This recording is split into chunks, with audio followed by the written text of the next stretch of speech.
The voice of Husker Nation is on the air. This is Hail Varsity Radio. Insight, opinion, expertise, along with the biggest names talking Nebraska sports. Join in with the show at 402-489-1240 or 1-800-825-5865. Now, here are your hosts, Chris Schmidt and Elijah Herbel. Welcome to it, Wednesdays here at Hail Varsity. We're powered by Cornhead Lager. Chris Schmidt, Elijah Herbel, and you will get to your comments and the rejoicing that is happening on the recruiting front for so many Nebraska fans. Jamarion Parker is in. Talented running back out of St. Louis. Some thoughts on that. We'll spend some time with Mike Babcock in about 15 minutes. Evan Bland from the Omaha World Herald, and then a Jock Doc as we get set for the NBA Finals tomorrow night. Porzingis, what is his level going to be at? So a lot to get to. Your thoughts can always join us at 489-1240. 489-1240, 800-825-5865. Can dial up across the Hail Varsity Radio Network and find us on the stream, Hail Varsity YouTube channel. Check us out there. Find us on Twitter as well at HVarsity Radio. We talk a lot of recruiting to kick off our Mondays with Tim Verghese with rivals at Inside Nebraska. He said just be patient about Parker, and Nebraska was in on him, and a kid that was originally committed to Arkansas. Nebraska did a really good job of recruiting him, and what a phenomenal season last year for Parker. We're talking over 1,600 yards, 22 touchdowns on 147 totes, 16 catches, 267 on a lot of wheel routes for 4 more touchdowns. So that's 26 total touchdowns as Nebraska has a running back in this 2025 class, and a guy that can catch, a guy that can run.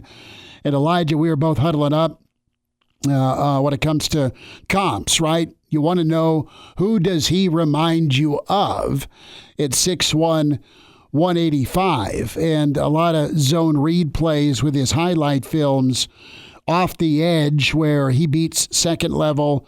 And I'll say this for his high school, Cardinal Ritter Prep, their wide receivers do a hell of a job blocking, because there's not a lot of flag football games the guy wouldn't have been brought down, let alone tackle at a high level of ball in St. Louis. And he just has an extra gear and does a nice job also between the tackles, where he's pretty shifty, and then the vision part is what I like. I'm not trying to create him to be the next Lawrence Phillips or Mike Rozier or Amon Green.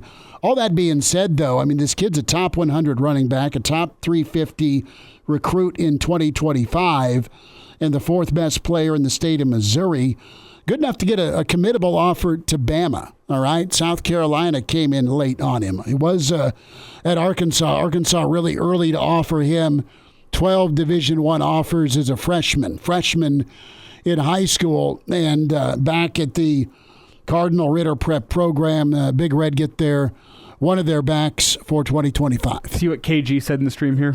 I have not yet, no. KG says he reminds me of Barry Sanders, but better. Well, okay, so we'll let KG in the stream put really high-level accolades and comps on this 2025 running back. And I will say, sometimes whenever you have high school kids committing, I know sometimes coverage kind of sounds like that. It's because, hey, whenever a kid commits, you focus on the upside and not the detractors. And that's where I want to start, is with the upside of a kid in Parker. He's got, in my opinion, Division I speed. It's track verified.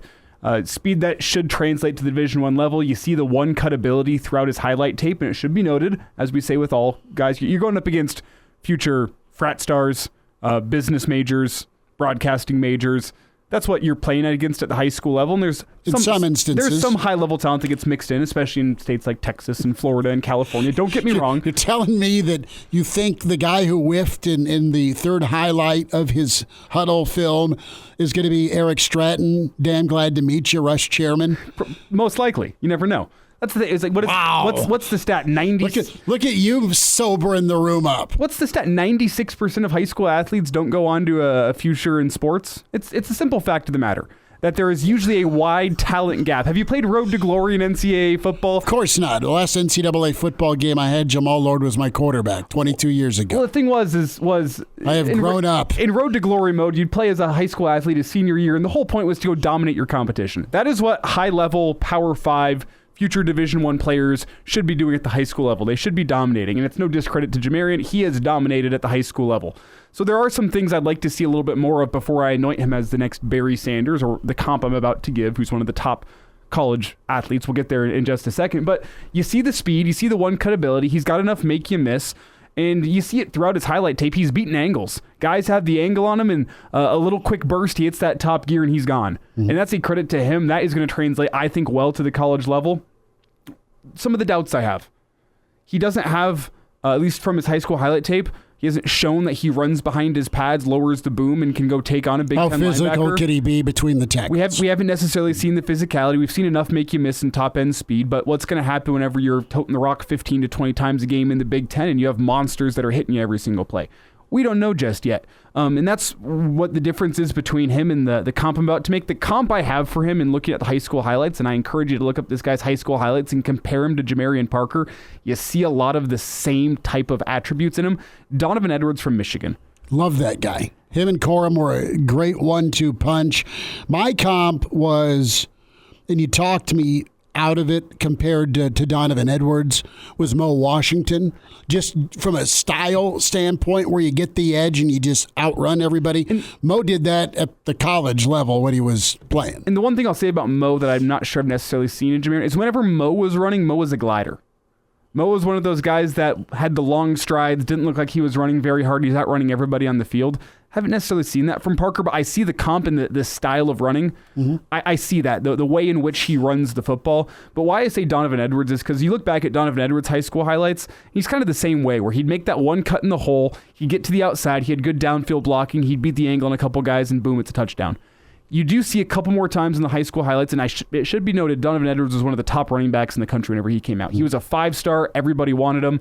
A lot of people wanted Jamarion Parker too, but everybody wanted Donovan Edwards. He's one of those can't-miss prospects. And I don't think Jamarion Parker is at that level because Donovan Edwards showed a little bit more tenacity in the hole, the ability to run behind his pads, run straight through tacklers and go score a touchdown. Like, Donovan Edwards was can't-miss. Jamarion Parker has a couple traits that I think he needs to work on, particularly that physicality in the hole, before I'm ready to anoint him as being a guy who can be an every down back in the Big Ten.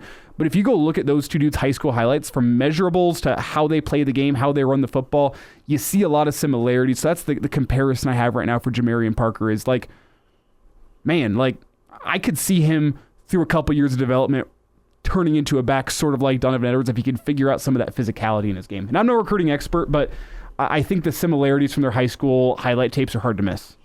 It's just nice for Nebraska to get into St. Louis. It's quite frankly nice for Nebraska to get into Missouri.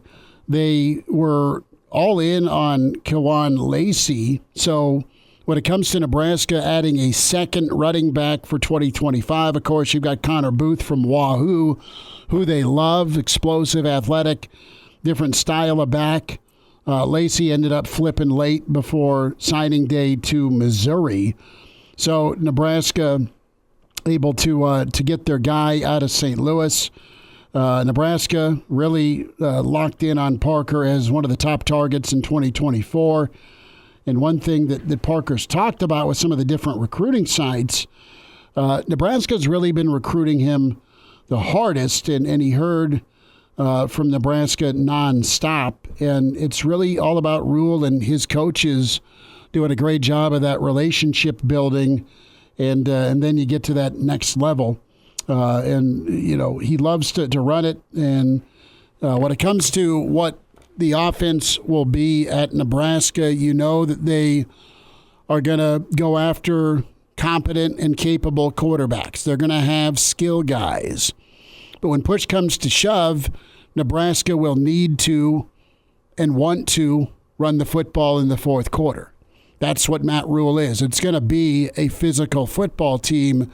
That will be their identity. That will be how they win ball games. That will be how they put the lights out, so to speak, on their opponents if it's going well for the Big Red. So this guy is pretty versatile and gives you that that burst. You got TJ Lateef that's also part of it. Booth, the running back. You've got Beer Tenney and Jackson Carpenter, Bryson Hayes. A whole slew of guys. I mean, when I'm looking at Nebraska's projected top 5, there's about 20 to 30 guys that Nebraska's honing in on to get yeses in here this month to round out the class. Your top is going to be Merritt Dawson. That's the guy they want right there. It is 1A or right up there. Both the linebacker spots, Christian Jones, those are 2 guys. But Parker was in this perceived top of the tier, and I'm not discounting the other kids that Nebraska's going after, but you're going to have your board and you're going to have your ranking. Of course, Lofton is there as well, and Michael Terry, the 5-star phenom out of San Antonio. Those are your 5 guys. You got one of them today with that commitment today in Jamarion Parker for Nebraska, so that's pretty good. And one of the questions I have is, you look at right now, I mean, his recruiting picked up a lot within like the month of April. Nebraska was somewhat early compared to the rest of the country in offering him in January. But you look at the last month, Alabama came in with an offer, TCU came in with an offer, Minnesota came in with an offer. Seems like those guys really like him. That's all following the Missouri as well. That's all following the Arkansas decommitment. Should be noted, he still has an official visit planned to TCU next week. I wonder if that ends up happening with the Nebraska visit being the week after. Now that you have committed, do you still go to TCU? Do you not? Does it really matter? Probably not. Where are you on that? I mean, Matt Rule's a live and let live guy. That being said, they won't take. I don't think they'll take a commitment if the kid still wants to go on official visits. I can understand if you have one planned before commitment. You say, "Hey, I'm a man of my word. I want to go check out TCU. They're paying for my trip." But you just gave us your word. Do you trust a kid enough to say, "Yeah, you're going to go down there"? I don't have any problem with the kid. I don't want him getting in front of other staffs or head coaches. I have a bigger problem if a guy commits and then after a commitment goes and sets an official visit somewhere else. That rubs me the wrong way more than you have this official visit planned. You've locked in on Nebraska. Well, then just wait. Just wait, take your TCU visit, and then commit to Nebraska if you like the Big Red. That's kind of why I'm wondering, does he end up taking this TCU visit or not? And again, that's still over a week away now, so we'll see what happens there, whether or not that gets canceled. It takes time for recruiting services to update their plans for kids sometimes, so that's just what I'm seeing online. Curious to see what happens there, but he is going to be in Nebraska at the end of June on a weekend that already has some Nebraska recruits in town, that June 21st weekend. So you now wonder also what kind of recruiting weekend does that turn into with so many official commitments already locked in, some official visits there, some guys you'd like to get. What type of peer recruiting can you get in a weekend like that? Because you had the weekend like that as well last year where you had so many official commits in the boat the same weekend that Dylan Raiola came to town and checked you out. Does it turn into a similar weekend like that where you're trying to get some big fish in and say, look at the class we've already built, they're going to peer recruit you while you're here? That's what I wonder about that June 21st weekend. Let's get the starting 5 shout-outs. The other Dave is in first. Good for you. Sal, pretty excited. He's excited about the giant German. Sal says, good get for Nebraska. They got a 22-year-old, 6'7", 260-pound German that was at one of the Texas camps this week. Nebraska liked what they saw, and the kid's back in playing American football, so Sal will get there on the Hoff. Am I saying that right? I took German in high school. It was a long time ago. Okay. Don't ask me German pronunciation. Well, we're gonna be a Hoff 2.0. I think it's Herf technically. It's Herf? Is there the umlauts over the O? Yeah. Then the O kind of makes more of an sound. Okay. Well, it's a hard one for Americans to pronounce. I still love the Hoff as the nickname. Matthew is in. Dylan is checking in. Justin is here. Cliff, good to have you down in Florida. Black Hills, Brennan. Michael says, what's up? Jimmy is here. Walter from Philly says, what's up? Says, only 3 of the 11 college football playoff games are on a Saturday. Ugh. Treptow is here. Good to have you, dude. Patrick is checked in as well. KG has already made the screen with his comment. late but accounted for, and did that right before showtime and before the announcement. Jamarion Parker committing to the Big Red. Jeff is here, and we also have Tim. Tim says happy June 5th. And I have done some research on that June 21st weekend. I didn't have it off the top of my head. I have it now. The commits that are going to be in town: Jamarion Parker, Caden Vermas, Jackson Carpenter, Connor Booth, Tanner Turch, combined with some of the high-level gets you're trying to get. Bryson Weber, a 3-star corner out of Missouri City, Texas. You have Jalen Williams out of Palatine, Illinois, the 4-star defensive end.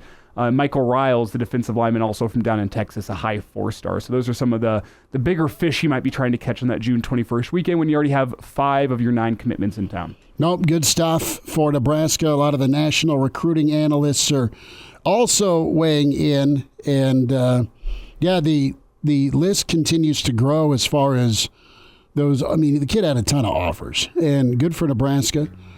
Second highest ranked recruit in the class for 2025. That's per on 3, and good stuff from 24/7, and of course Rivals as well. Those sites do a nice job. We'll get some thoughts from Mike Babcock on the Big Red. And it's good to be with you on a Wednesday. It's Hail Varsity, and we're powered by Cornhead Lager. And now, back to Hail Varsity Radio. We'll get to more of your comments in the stream on Nebraska's commitment to running back Jamarion Parker, Schmidt and Elijah Herbel. We will also address the insult on social media from what Elijah Herbel at Herbal Essence with my apparent diva parking job. Yes, I still have a job. Yeah. I haven't been fired just yet. We aren't going to do that. Mike Babcock with us from Hail Varsity and Hurrdat Sports. Mike does a great job with Husker updates and stories. You got to read Mr. Husker Football with us at MD Babs on Twitter. Mike B at hurrdatsports.com. Get those bi-weekly newsletters. Babbers, I was driving by, and I don't know if it was lemonade or iced tea, but you were hunkered down in the shade, and that yard looked immaculate, man. It looked 4-star. When they're mowed over, weeds look immaculate from a distance. If you got up close to it, you wouldn't be saying that. Babbers has the prettiest yard on the corner of where he is at. I like it. Isn't the important part of a yard curb appeal? It's not about necessarily. I mean, there is the element of, okay, you're playing lawn games or whatever, or you're drinking a beer in your backyard and you want that lawn to look nice. But for the most part, isn't it about curb appeal? Isn't it about how it looks from a distance?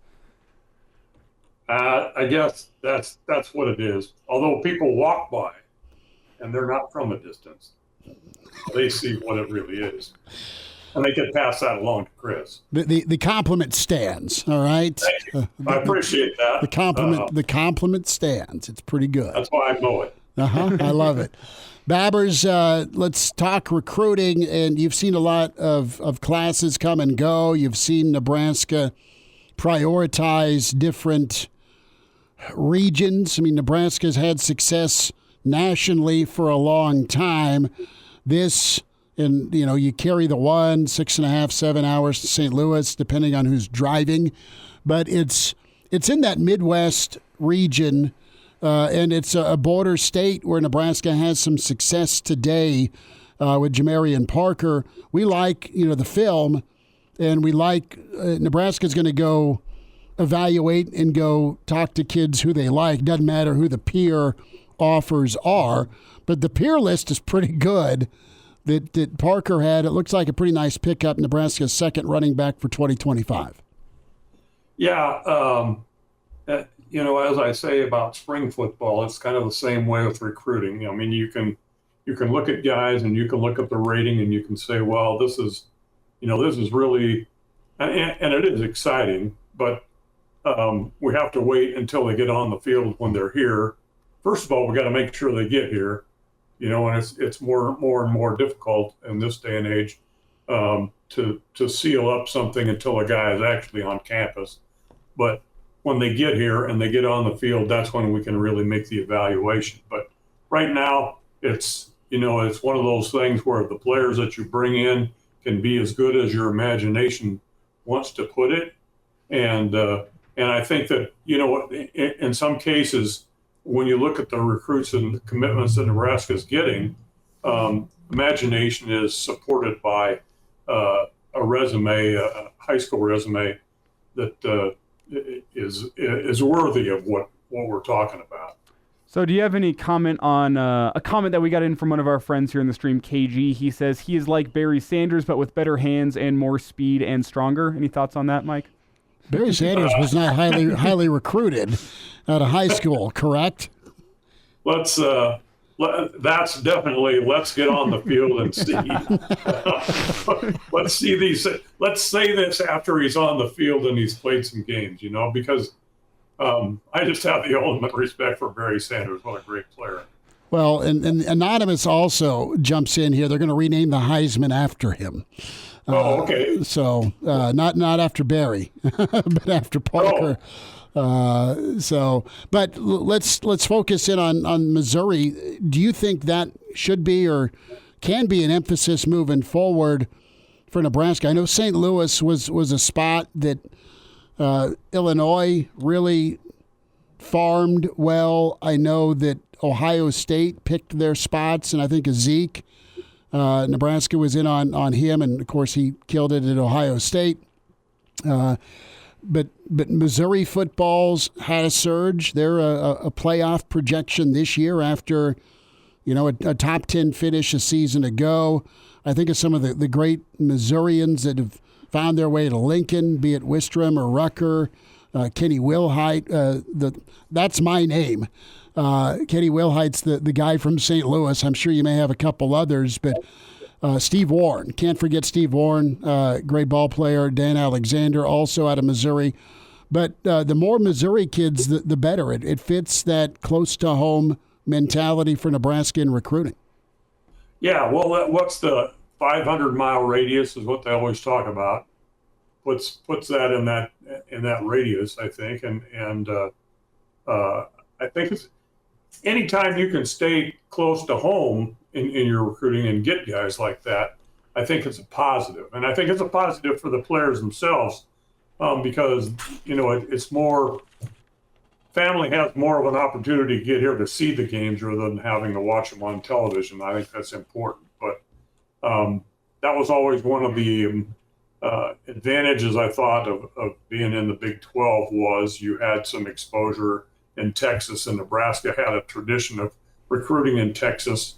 But it was always the 500-mile radius was the key. That's where you look for players. And so I think that, in response to your question, I think that's a good thing that you can get players in that area. It's Mike Babcock with us here on Hail Varsity Radio as we talk some recruiting here in the month of June. And Mike, I want to get your reaction to the pickup that we saw yesterday from Nebraska down at a satellite camp in Texas. It's a little bit of an interesting one. I think I have the pronunciation down. This is German offensive line prospect David Höffken. I think I have that right. Go Hoff. It's not the right pronunciation because whenever you have the umlaut, the correct way to spell it in English should be H-O-E.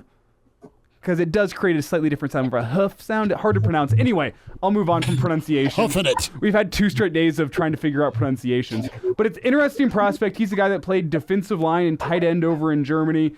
Nebraska saw him at a satellite camp earlier in the week. They get him to a second satellite camp and decide, hey, let's see what you can do on the offensive line side of things. And he's a guy that's 6'7", 260 pounds, has a six-pack as an offensive lineman, and can broad jump almost 10 feet. Nebraska likes the athleticism. I think they're going to want to probably redshirt him, put some weight on him, but he's a 22-year-old with 4 years of eligibility and is pretty raw as an offensive line prospect. Your reaction to that is Nebraska picks up another potential diamond in the rough. I like the athleticism part. I think that's really important in the offensive line, what you want to accomplish with those guys.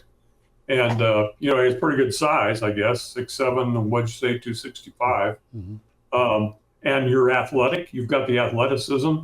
I think it's a good attempt to find someone to see what you can do. Because there's the emphasis. Nebraska has the emphasis on development still, and if you can keep a guy in a program and develop and be patient and have an opportunity, I think that's the kind of player that you would like to have. A guy that was trying to get to the States, Mike, And we all know what kind of a nightmare 2020 was. And I think the football he was playing with in his area in Germany was 5-on-5.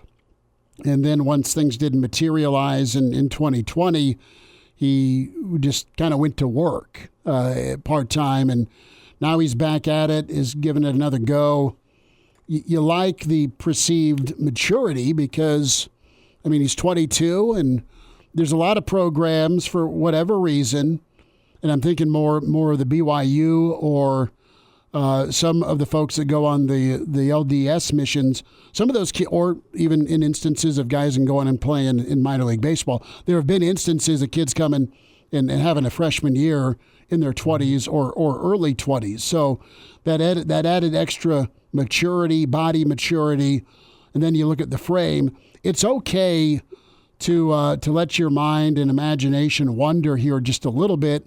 James Williams is the shining example of Nebraska picking up a dude at a camp, and look at the immediate impact. It might be a little tougher on the offensive line. Yeah, well, and again, you mentioned 22 years old. You know, the question I have then is the patience there? Because if this guy has a background in 5-on-5, for an offensive lineman, that's probably pretty good because that's where the athleticism comes in. You better be pretty athletic if you're playing 5-on-5. And so he has that, but does he have the patience at the age he is to develop in the way that you want him to develop? And maybe stick around, maybe redshirt, that first year, that can be difficult, especially for someone coming as far away as he's coming from. Is that going to be difficult to redshirt, to have the patience to develop, to become the player that he can be? Because I think you have the potential, but you'll have a lot of other factors that have to be considered in the development part.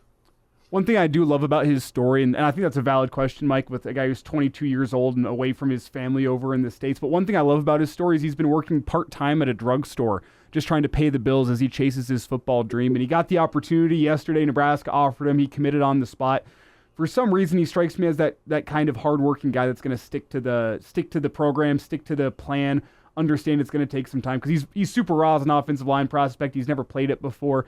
But I, from the outside looking in, can see what this Husker staff sees in terms of a 6'7" guy, super athletic. You could see him being a guy that, you know what? Tackle, man. That's what I'm saying. You see some of these guys from overseas that as soon as something clicks with them, they really figure out that offensive line spot fast, because it's not something that they necessarily have high-level coaching on overseas. And you have, who's the offensive lineman for the Philadelphia Eagles who just signed that massive contract? It was like that with him as well, where he went to the NFL Development Player Program, got some high-level coaching, took him some time, but whenever it really clicked, and he became an All-Pro. Babbers, we have some uproar in the stream. Matthew, Tiger Shark Diver, they were hoping for a third straight week of Grateful Dead tie-dye.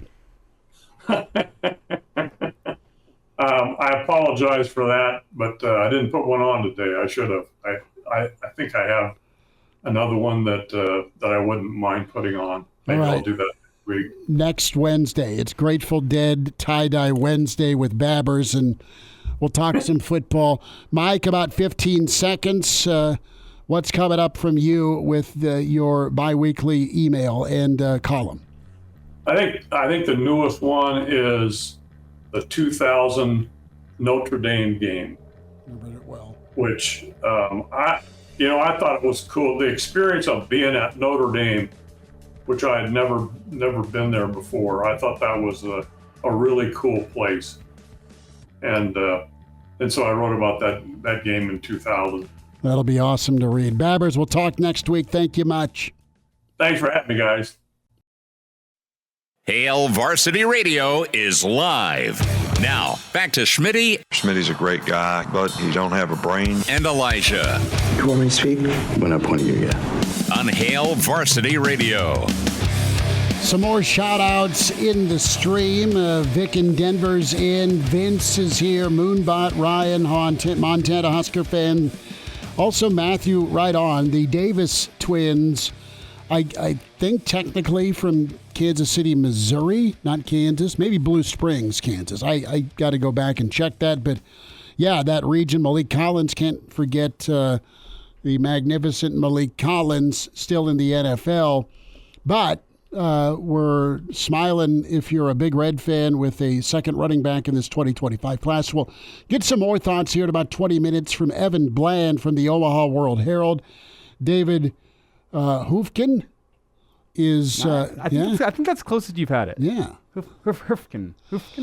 Yeah. So Nebraska gets a monster German, 6'7", 260 to work on as a project, and good on the Big Red with their staff being at some of these camps in Texas. And one thing to note with him is he is a guy that's going to be on campus here in the fall. His clock starts now. He's an immediate eligibility type of guy, so that's why it makes a lot of sense. I think you redshirt him for a year, really tell him to really focus on the weight room and bulking up, because he's probably got to put on 40 to 45 pounds before he's physically even ready at the Big Ten level.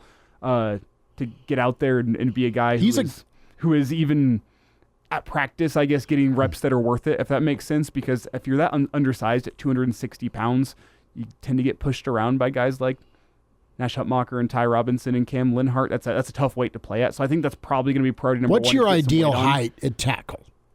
I don't think there is an ideal height. You've seen a lot of different sizes of guys succeed. Got to be at least 6'3", 6'4", right? Yeah. Well, you can't be sure, but I'm saying like anywhere from 6'4" to 6'10". I've seen guys can't be a fire hydrant. I've seen guys anywhere from 6'4" to 6'10" be able to excel.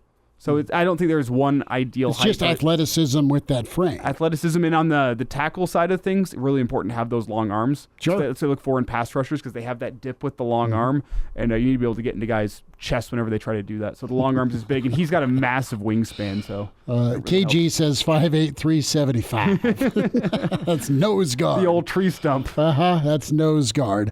So we'll dive into the Chasing 3 episode that dropped last night. Some thoughts in hour 2 on that.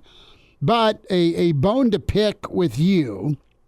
So Elijah Herbel showed up into the studio and station parking lot, took a photo of, we'll just call it my wife's vehicle if there's any vandalism that does ensue between 4 and 6, and blasted me for my parking. I'm over the stall line. Let me say there's about 8 cars in the lot and about, what would you say, 30 parking spots? I mean, give or take.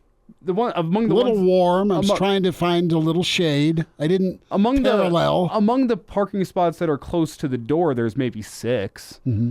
And all of those were taken except the one that was right next door to yours. You're making everybody else hoof it through the parking lot. There's no one else coming in at 2 o'clock. Me? Well, you're it. There's other spots, bro.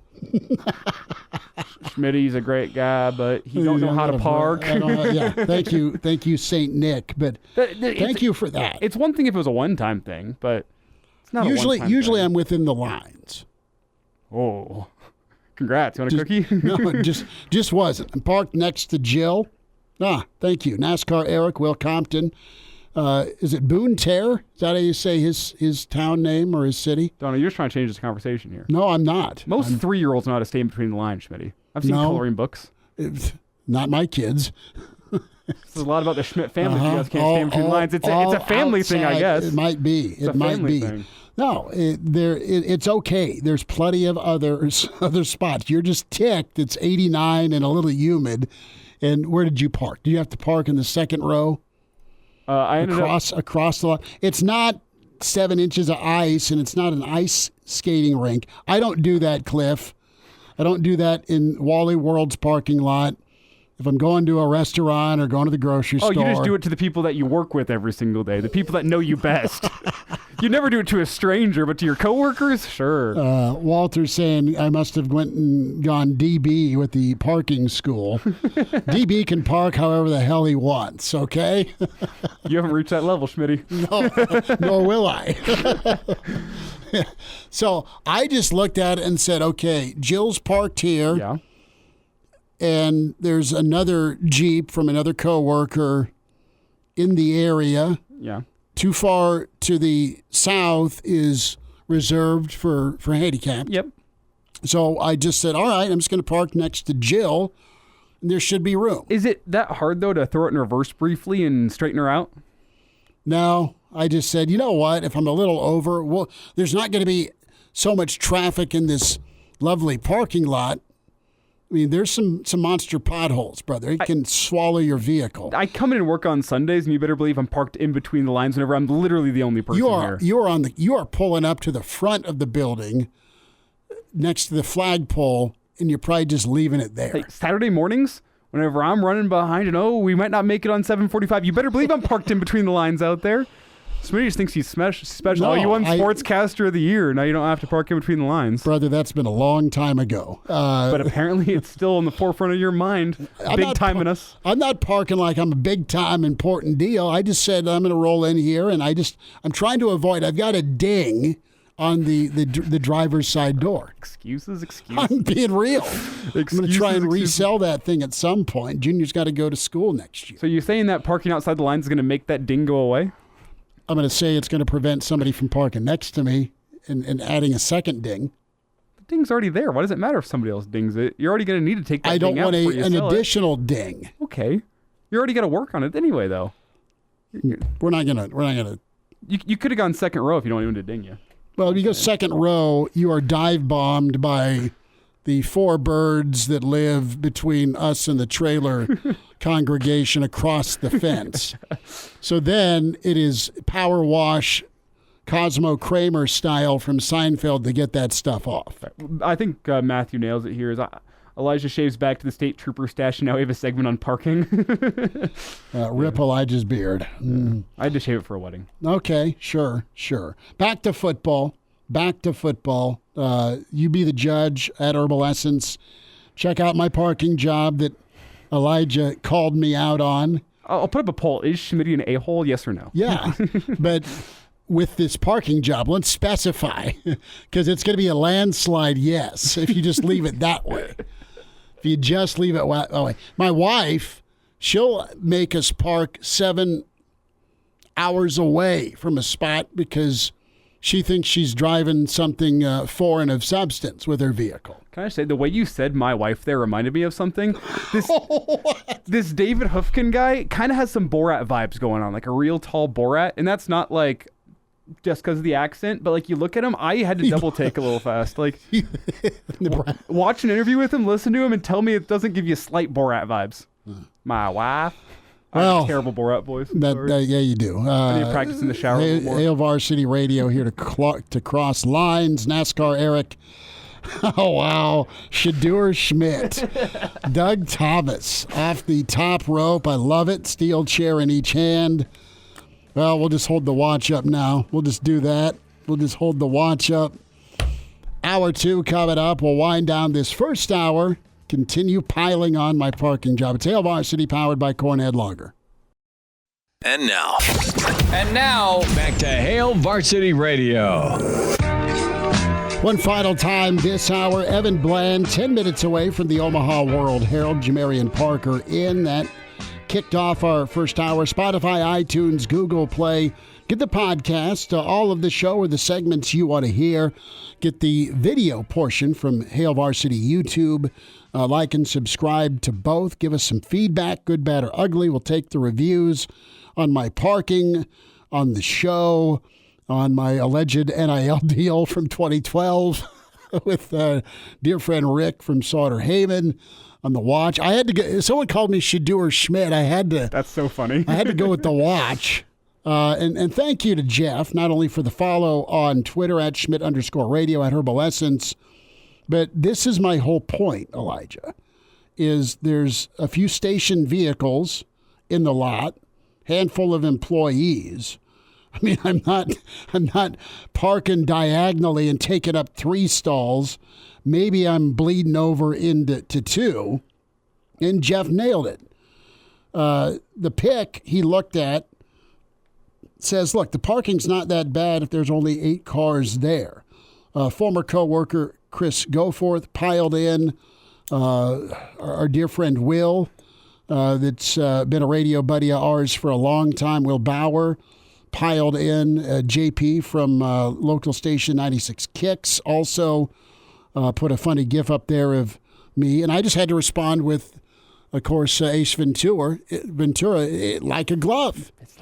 It's like a glove. And away we go. So parking's awful today for me, yes. I acknowledge it's not one of my finer options. I parked worse than a Jeep. Worse than a Beamer. And the problem with this conversation now I have to be perfect. I don't care. You park however you want. You can pull up on the curb. You can be in the yard. Oh, now you're taking the high ground on me. Okay.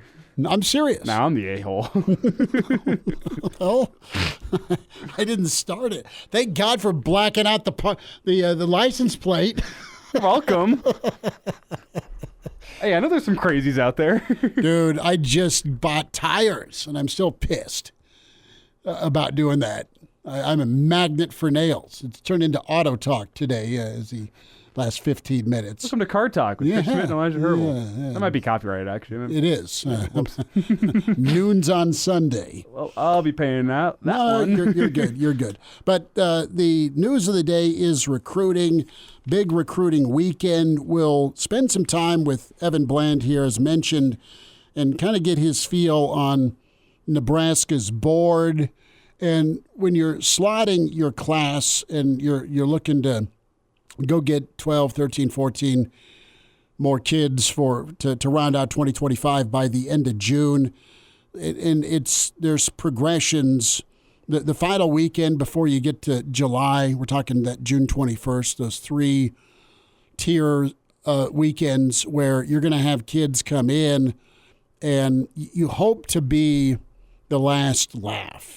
You don't want a chance where you're early. Now, Nebraska's done a great job with some of these really high-profile 5-star kids. Nebraska's in on a couple. They planted the seed early just to see, all right, they're going to see everything else. You made that first or one of the first few impressions with Terry, with Sanders. Will they come back during the season on their own? We'll wind down here and be back shortly. It's Hail Varsity, powered by Cornhead Lager.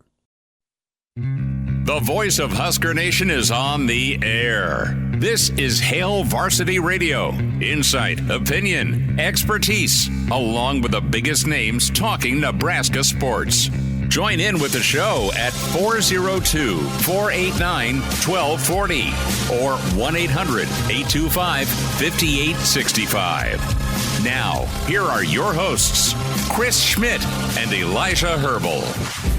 Back with you, Tower 2. It's Hail Varsity, powered by Cornhead Lager. Chris Schmidt, Elijah Herbel. We welcome in with the Omaha World Herald, all sorts of Husker thoughts. Evan Bland with us at Evan Bland OWH. We'll get some final thoughts on Husker Baseball from Evan. But Evan, the word of the day, recruiting, and Nebraska getting a high-level running back from St. Louis and also a import from Germany on the offensive line. How are you doing?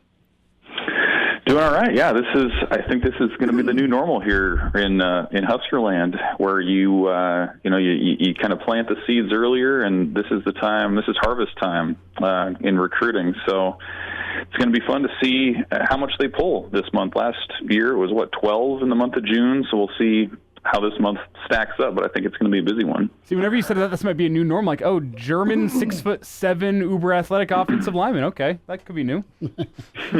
Well, it's Nebraska coaching staff kind of choosing its own adventure.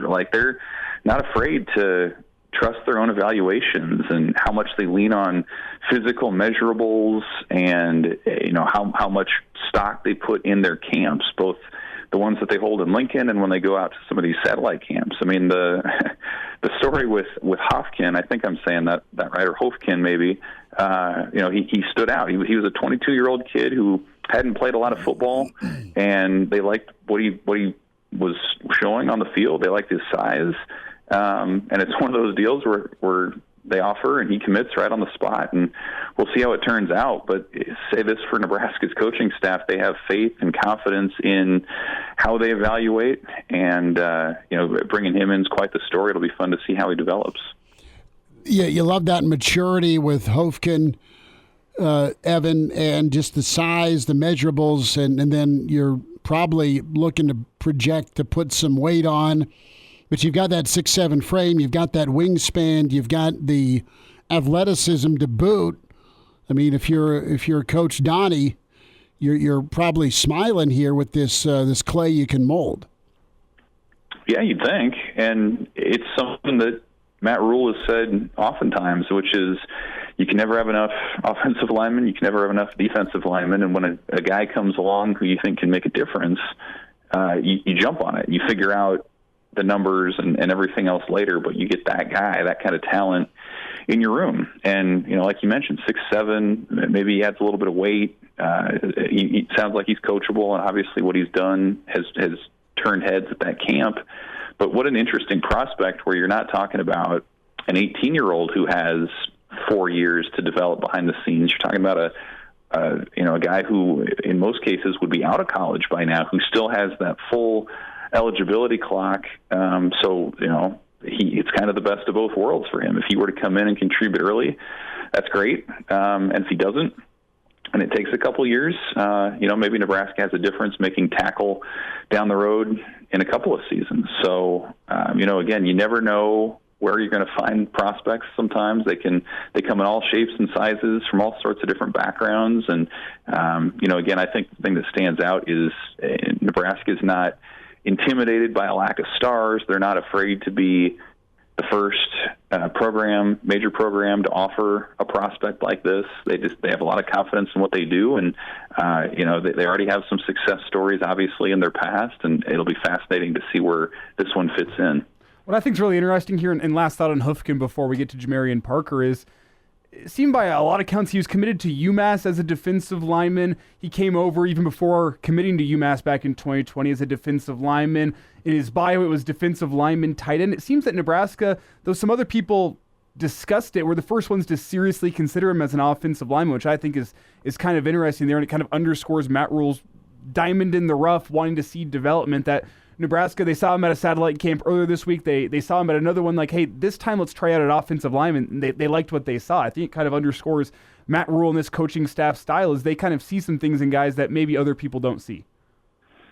Yeah, for sure. And they also aren't afraid to say, like, hey, come in and we'll figure out where you fit. Like, they've had a number of players like that already where they've switched sides of the ball since they've been at Nebraska, and they say, we're gonna figure it out. We'll find a spot for you. We'll develop you in that spot, and you'll take off. And so, like, they don't need a finished product. In a lot of ways, they don't want a finished product. They want you to come in to have that athletic clay, so to speak, to mold, to grow, and then at some point, the idea is that you pop and that you become a steal, a real value piece to the roster relative to where you were recruited from. So again, we're a year into the Matt Rule era, and this is a place that he wants to be known as a developmental program. It was that way for him at Temple and at Baylor. We've seen some of the transfer successes that they've had, but really, like, the bread and butter of this thing is going to be bringing in freshmen and developing over the course of 3 or 4 years, retaining them in the era of the transfer portal, and then turning them into high-level starters and potential NFL prospects. And so I think this is another example of that, where you can play the long game a little bit. This is not a plug-and-play, trying to fill an immediate hole sort of situation. This is something where they're looking a year, 2, 3 down the road as someone who can make a difference for them, and they have the patience and the vision to get that story started now. Evan, let's talk about Jamarion Parker, talented top 100 running back. Nebraska beating out some big-time suitors. You look back at Parker's top 7 released not long ago, and Nebraska was not in there. You look at some of the other choices. The Arkansas program really early in on him as a freshman. That fizzled a bit. Nebraska really recruited him hard since January. What do you think of Parker, his skill set, and what do you like about his fit here? And also, we talked about it in hour one, just getting back into Missouri. Yeah, getting back into Missouri and St. Louis in particular. That's become a real hotbed for recruiting in the last 5 to 10 years, certainly.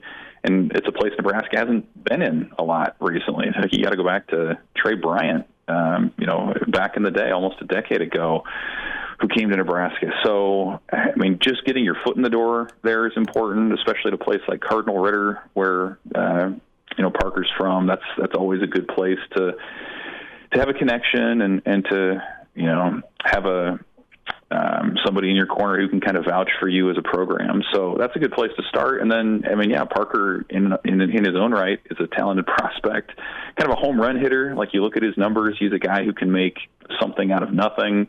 He can catch the ball. Not a big guy, right? 6 foot, 185 or so, I think is what he's listed at. So it kind of reminds me a little bit of Ramir Johnson, just in terms of a guy who can catch it, who can run it, who has that straight line speed to, turn a short gain into maybe a long touchdown or something like that. And so we've been talking about it for a long time with Nebraska running backs, where you're looking for that next feature back, that next guy.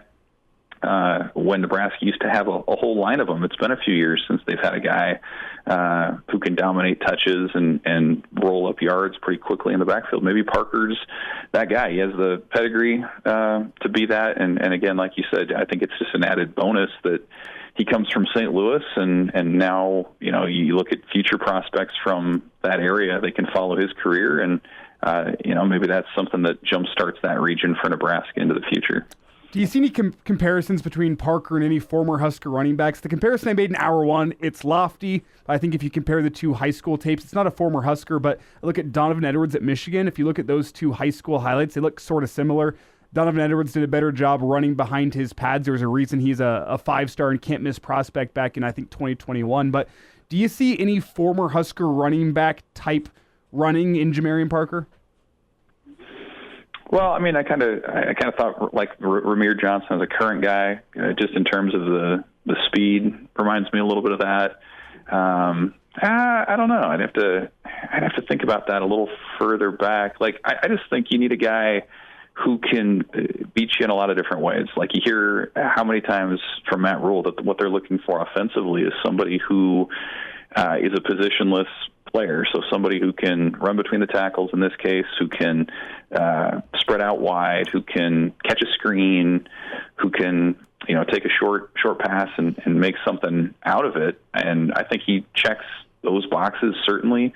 And then you look at his recruitment, too. He was somebody, like you mentioned, who really didn't have Nebraska on his radar until a few months ago. And I think just getting him to campus, getting him to kind of experience the relational side that this staff brings to its prospects, I think all that helped win him over.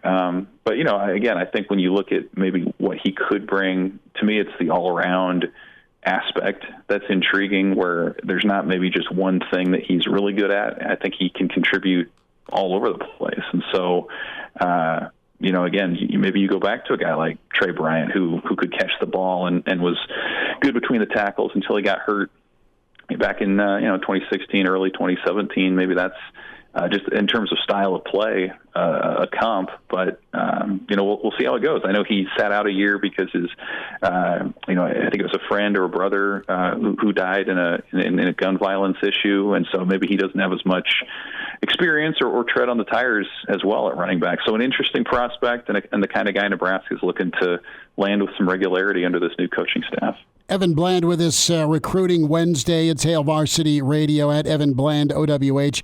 Evan, as you look at some of the other names on Nebraska's board, of course, the two linebackers, Dawson Merritt out of the Kansas City region, and, of course, Christian Jones from West Side. Those guys high on Nebraska's list. Lofton, of course, from Millard South, the talented tight end, and then Michael Terry, the do-everything 5-star from San Antonio. To me, that's your top tier. And then Parker was likely in this as well.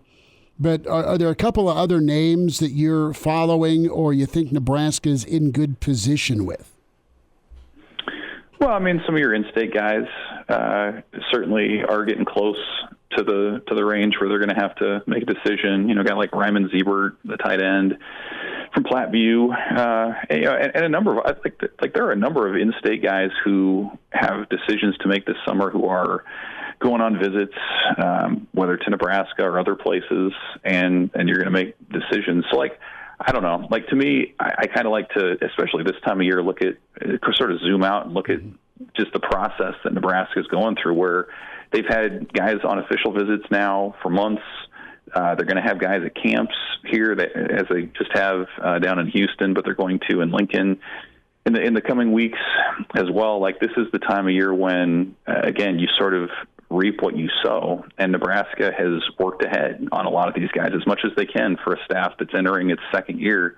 And so this is the time when the rubber meets the road, and you're going to start to see guys making commitments. And I like I said, Nebraska entered the month with 8 commitments in its class, and I wouldn't be surprised if it's double by the end. And sometimes that's based on impact that was left on official visits that happened a month or two ago. Sometimes I think it's going to happen on guys that they win over this month with some official visits. I know that weekend of the 21st is going to be sort of a tentpole recruiting weekend for Nebraska. So they have a lot of irons in the fire, so to speak, and I do think you're going to start to see some of those come out on the positive end for Nebraska here in the coming weeks.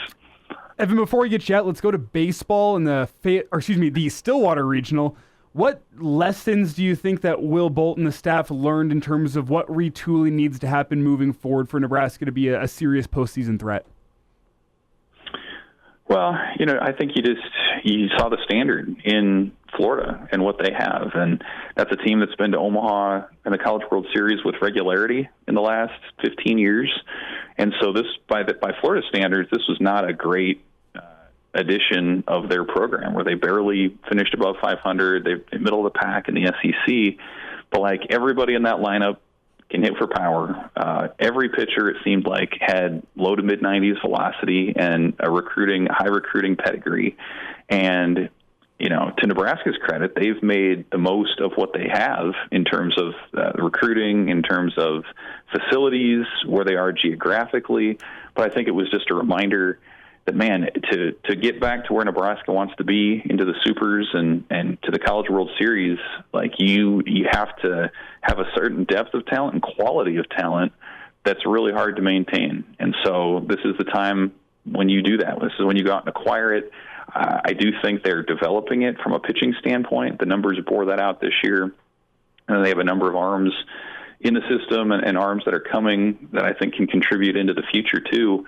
But it's just a reminder of how high that standard is.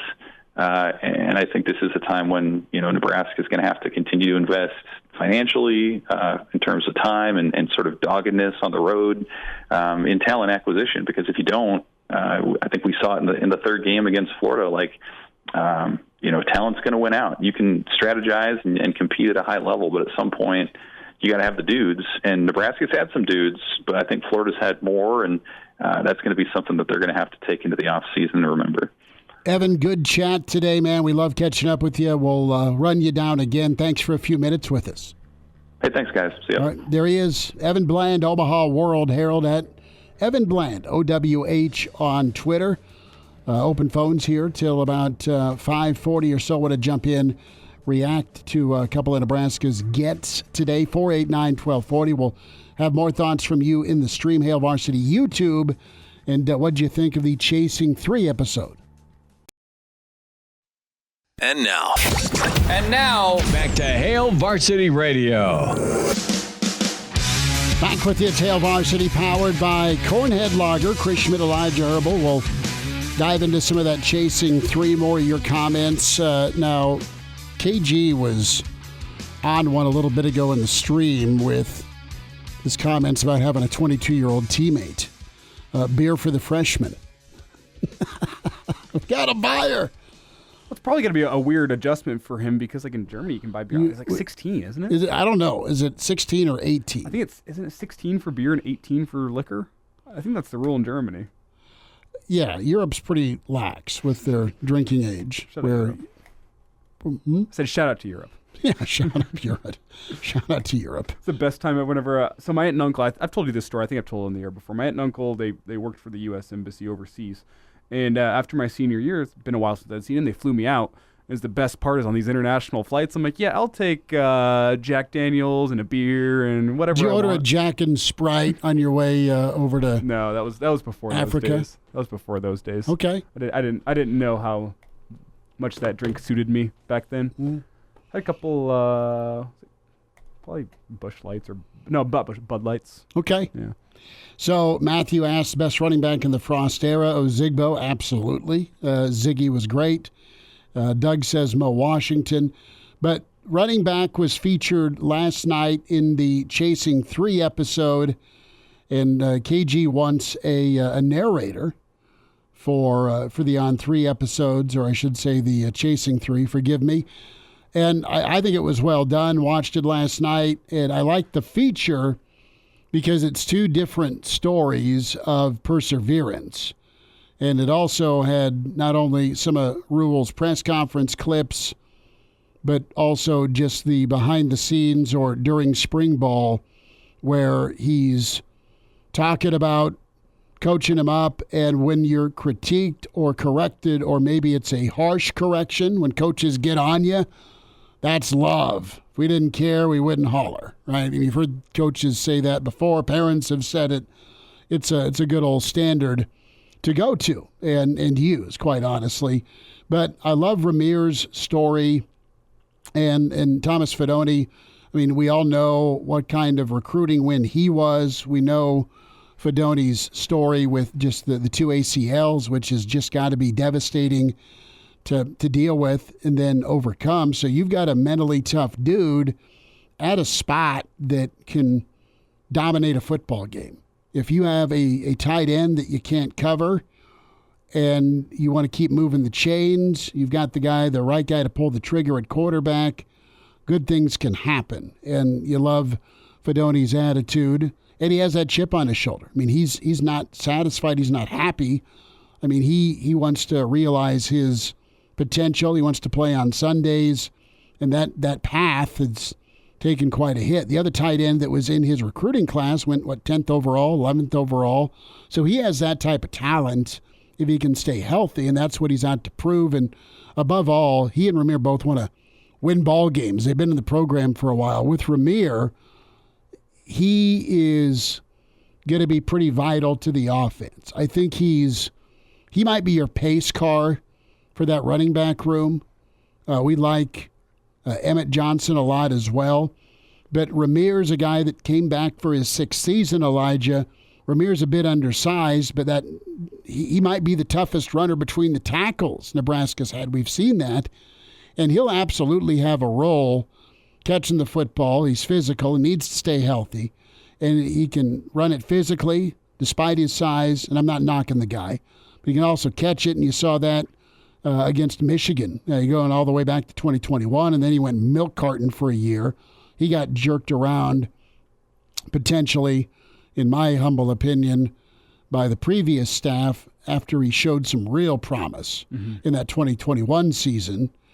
And he finished things off running the football against Iowa in that road win in Iowa City. So Ramir's an obvious third down guy, but he's got the ability to be a first and second down guy. Look, the question is, we didn't really see much of Ramir last season. He had the shoulder. Yeah, the shoulder game 3 into the season, you never really got a chance to see that Husker offense settle in.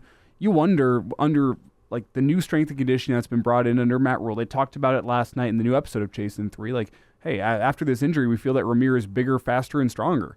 And is this a new version of Ramir that we get to see this year? Because you look at that running back room, I think a lot of it is still up in the air. You don't know who the starter is going to be. You don't know who the first guy to run out there with likely Dylan Raiola is going to be against UTEP, and I think Ramir's got a great opportunity to do so. The 6th-year senior, if he is in fact bigger, faster, stronger, he has shown so many flashes in his Husker career. I don't think you have to look further than that Michigan game in 2021 where he looked like a Nebraska running back. And I think that's one of the things about a Nebraska running back that is important is that eye test of what is a Husker running back. And Coach Barthel kind of said that in the Chasing 3 episode last night when he's breaking down the running backs is here at Nebraska, you got to tote the rock. And I love that. You got to tote the rock. There's a slight difference between being a running back and being a guy who can tote the rock. You get what I'm saying? Yeah, you get downhill. You're physical. You can deliver contact. I'm glad that you can put that into words better than I can. And no, you are going to run between the tackles. You can run on the outside edge. And does being a bigger, faster, stronger version of Ramir, if that is the case, allow him to be a guy that can tote the rock? Because he's shown flashes of being that guy. Can he put it together for a season? Can coming off of injury, I guess almost be what he needs? Just spend a year in an off season focusing on himself in the weight room, because we've seen enough from Ramir to think that he's a pretty good running back. Can he turn into an every down type of running back? So you look at Ramir Johnson's story, just to reset it, with his time coming out of New Jersey. He's a guy that's just always been possibly an afterthought by some other staffs, and right now, he is a guy that has earned the respect of his head coach, his running back coach, and a sixth-year senior, super senior, that is going to be leaned on. They love his attitude, not just the ability. It's easy to like a guy that can catch the football and run between the tackles and has some elite speed and then finish off a run. But the guy has been able to work his way back from the abyss. Both guys. Thomas Fidone, top tight end in the country, 2 ACLs. You come back, and it's the mentality.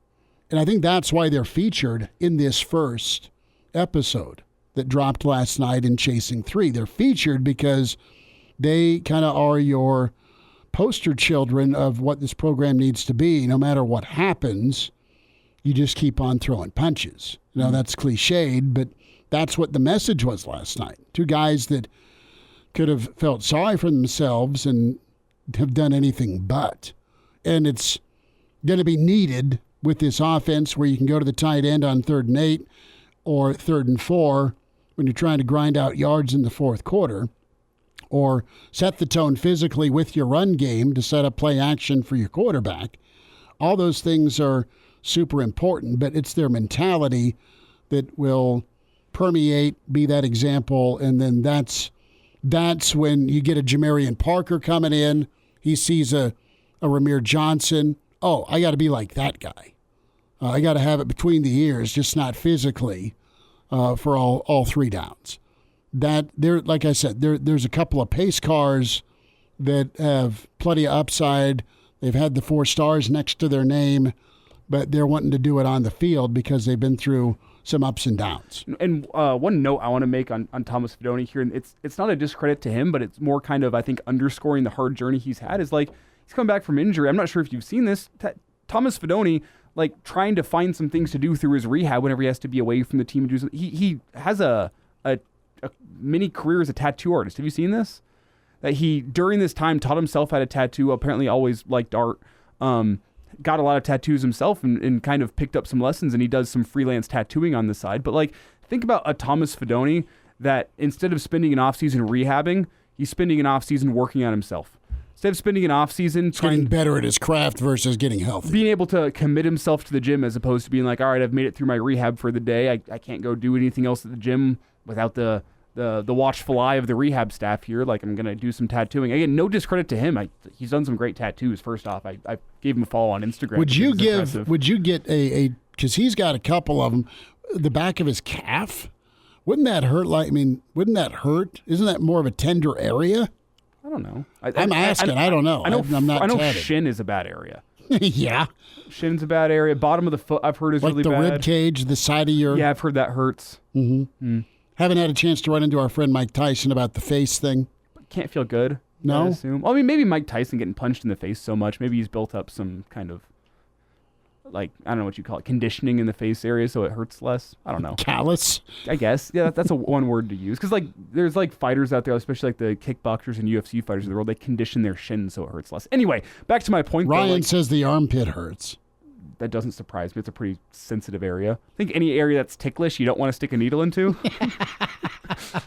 Maybe. That's a clip. Just a thought. And I've lost back to my point here though. But like, what can Thomas Fidone do with a full off season of like just straight up working in the weight room and trying to improve your craft as opposed to getting back to where you were? Instead of getting back to where you were, it's trying to improve. You saw him last season. The confidence build as the year went on. There's some plays you think of, like the end of the Colorado game. He took that low shot whenever he went high over the middle of the field, and that's where he blew the knee the second time. Yeah, and then you see it over the next couple of games. He scored a touchdown, I believe, was against Northern Illinois, one of those next two games. And you saw the confidence start to build from there, despite the fact that he wasn't always getting targets and the quarterbacks couldn't always find their man over the middle of the field. You saw him getting open with more regularity. What does he look like, not only with an offseason to work on himself and improve his craft, but with a quarterback that is also competent at finding a matchup nightmare that I think Thomas Fidone is to a defense? Well, we were both at Michigan State, and they targeted him a lot, and he found open spots. I mean, in that secondary, and the ball was airmailed. If you remember that last interception that sealed the deal, go back and watch the play. Fidone's open. Both times there were interceptions. He's got a gap in the middle of the field. He's open. He gets overthrown a little bit. It's not an easy throw, don't get me wrong, but I think it's a throw that you expect a Power 5 quarterback to be able to make, especially at a place like Nebraska. You saw him get better, get open with more regularity as the year went on. I just wonder, what does it look like, as I said, with the quarterback and with the year of Fidone saying, I'm going to work to improve as opposed to get back to where I was? No, that's, is the path delayed, or is it on track? And so many guys in their college career hit a roadblock one way or the other. So pretty good episode. Encourage you to check it out. I think most of you probably have watched. But you've been waiting for a while. They did a good job of teasing it. And more from Nebraska's spring session with that chasing 3. Reminder to you, get buckled up. Use your seatbelt. It saves lives. It prevents injuries only if properly worn. Make it click. A message from the NDOT Highway Safety Office. A Jock Doc on the way. And now, back to Hail Varsity Radio. Thanks for spending time at Hail Varsity, powered by Cornhead Lager. Time for a Jock Doc Wednesday. Nebraska Orthopedic Center, Dr. Brandon Seifert with us here to talk some NBA Finals. Dr. Brandon, how are we doing? Thanks for the time. Hey, I'm great, Chris. How are you guys doing? We are good, and let's dive into Porzingis. He's going to play, but we're not quite sure just how he'll be. What type of difference will he make? And he's been suffering from that right calf strain, and that happened 5 weeks ago in Game 4 of Round 1 against Miami. Dr. Brandon, talk a little bit about the calf strains, the severity, and just the retweakability of that region. Yeah, absolutely, Chris. And so, interesting that they're going to let him play. Obviously, you're at an important time of the season where you have to think about pushing through it. The thing we do worry about, we've talked about before, is, just kind of that ability to kind of retweak these things. It acts a lot kind of like a hamstring strain. When we talk about calf strains, kind of the biggest thing is just trying to figure out where in that kind of anatomic pathway the injury occurs. As you think about a calf strain, we always kind of dial in on the Achilles. Achilles is that kind of thick cord that comes off your heel, and as that moves up into the muscle, there's kind of two big muscle groups that attaches to. It's called the gastroc, and there's kind of two sides to that, medial and lateral. And there's also soleus that kind of is incorporated into that complex. And so it's important to kind of figure out where along that pathway the injury happens. Most of the time when they refer to a calf strain or gastroc strain, they're referring more to kind of the muscular portion. That's typically where those would occur. Obviously, that can move into a more kind of delicate area where basically that Achilles tendon comes up and actually starts to mesh with the muscle. That's that Achilles tendinous junction. When you start to get into that zone, it's just more sore, it lingers for a longer period of time. Obviously, with the Porzingis, we don't know exactly where his is in that pathway. My guess is it's probably more muscular based on the fact he's been able to return or is getting close to returning. It's Dr. Brandon Seifert with us here at Jock Doc Wednesday on Hail Varsity Radio, talking Kristaps Porzingis, that right calf strain he suffered back in the first round of the postseason. Sounds like he's going to give it a go for Game 1 of the NBA Finals. And Dr. Brandon, quickly here, just take us through anatomically. I understand how important everything below the waist is whenever you're running and jumping and doing really anything athletic like you would in a basketball game. But I remember being really surprised, and Ndamukong Suh, when he was coming out for the draft, was talking about how in order to get his 40 time up, he was actually working on his calves, trying to strengthen up his calves because how important the calf muscle was in running, especially in that 40-yard dash quick start time. And I kind of realized, wow, I didn't realize the calf was all that important. Just take us through how important the calf is whenever you're going to be doing running and jumping and the things necessary to play in a basketball game. Yeah, absolutely. It does play a pretty vital role. And you think about kind of that final kind of toe push-off, if you will, how the kind of the explosive power that can generate. And so it does play a big role. One of the bigger roles with that is really focusing in on kind of your mechanics as you land and push off, and even more so the flexibility piece. So many of our athletes are just tight kind of through the ankle. They're tight into the gastroc. And so you lose some of that spring back because of that. You also are more prone to kind of having some of these injuries where you tweak the calf, the gastroc, or you start to get into some issues with the Achilles itself. His media session was less than convincing, Dr. Brandon. Hey, how you feeling? You 100%? You good to go? You pain-free? Long, uncomfortable pauses. Yeah, sure. Was pretty much. Hey, give him the benefit of the doubt. English is his second language. That's fine. He's been here a long time, and he's 20 points for Boston. They're loaded. They're really good. But I mean, you got Luka that's just been on fire. Kyrie's incredible. I mean, it's going to be a fun finals series. Yeah, I just said that out loud. Me and the NBA, of course, but. The medical staff, as a person that's dealing with a high-level athlete, Dr. Brandon, and you deal with all athletes, and it's great, there's that fine line of pushing, and there's that fine line of pulling back, isn't there? Yeah, absolutely. And most of the time our athletes have a pretty good feel for where that is. I think especially as you kind of move up into the levels, you start to kind of figure that out more. It is kind of a little bit of a self-discovery process. But, you start counseling patients about, all right, what do we watch out for here? The biggest, most simplest thing we always tell our patients, kind of all walks of life, is it's kind of that level of sharp pain. You start to reach that sharp pain point, really it's time to start to back off. And so that's kind of an easy guide to an extent. But then the other piece of it, especially for our athletes, is you kind of have that sense of, I feel confidence in this extremity, in this body part, and I feel confident I can protect myself. And so that's really important to be able to have that feel. And so that's another one of those guides that allows you to kind of figure out, okay, I can push through this versus, you know what, this is too much of a risk. And I think a lot of our athletes kind of understand that, and I figured that out. And so those are kind of some of the coaching things that we give to them. But, honestly, it's still tough when it comes to muscular strain injuries that, okay, there's no kind of black and white here. You just have to be really honest with yourself. Can it affect, or what do you worry about it affecting? Mentally, his game, that side of it, worrying about retweaking, dealing with the physical discomfort. I mean, there's different avenues to go down, and it's different for each player, Dr. Brandon. And as you look at his role, where do you think it could be an issue? It's hard to, in practice and scrimmage, get the same level of intensity as the NBA Finals. But once you're in the game, how well can adrenaline kick in and carry him? Yeah, that's a great question, Chris. So you start to move up in, obviously one level of play, just in terms of leagues, college pros, and then you start to think about, different scenarios that really mean more than others. So now you're talking about an NBA Finals here versus maybe a first round or a regular season game. And as you look at those different levels, so you take like an NBA Finals, kind of the pinnacle of a career. And so now I worry more, not necessarily about the confidence piece or the worry of retweak, but rather you really are starting to run on adrenaline. You got the crowd rolling. You're in an NBA Finals moment, and then you start to push through it, and you're actually probably more at risk at that point because you're just trying to strive to win the game and pushing some of those things aside. And so it's always that delicate balance of, some of those athletes that push through those really tough moments, and some it's worked out well for them. Others have caused a catastrophic injury.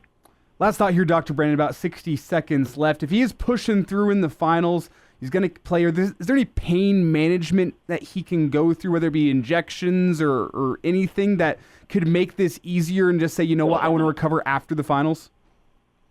Yeah, this is a tough area for that, so not a great area to use any kind of like blocking, numbing type agent because you need the function to be there. If you're going to use some type of local anesthetic agent, you're probably going to impact, kind of the physiologic function. So shot's probably not great here. Medication-wise, sure, you could kind of go a pain med route, obviously doing the anti-inflammatory route. This might be a scenario where you think about using a little stronger anti-inflammatory. But once you start to get to that level, like a prescription-based one, now you start worrying about really hitting these folks' kidneys hard, and they're already probably a bit dehydrated playing at that level. So you got to be careful with that. In the end, there's not a great kind of pain-alleviating strategy if you're going to push through it. Dr. Brandon Seifert's with us, Nebraska Orthopedic Center. Jock Doc Wednesday, Porzingis, his minutes, his role, his level of input for the finals. Dr. Brandon will check in next week. Thank you much. Thanks, fellas. Y'all take care. And now, back to Hail Varsity Radio. Well, the folks have spoken, and tomorrow will be a better parking day. Better be. On social media. Elijah Herbel taking a picture of my just atrocious parking job in the parking lot. It was to prevent a door ding. And we did that. We did that today. We got it accomplished. We also talked a lot of recruiting.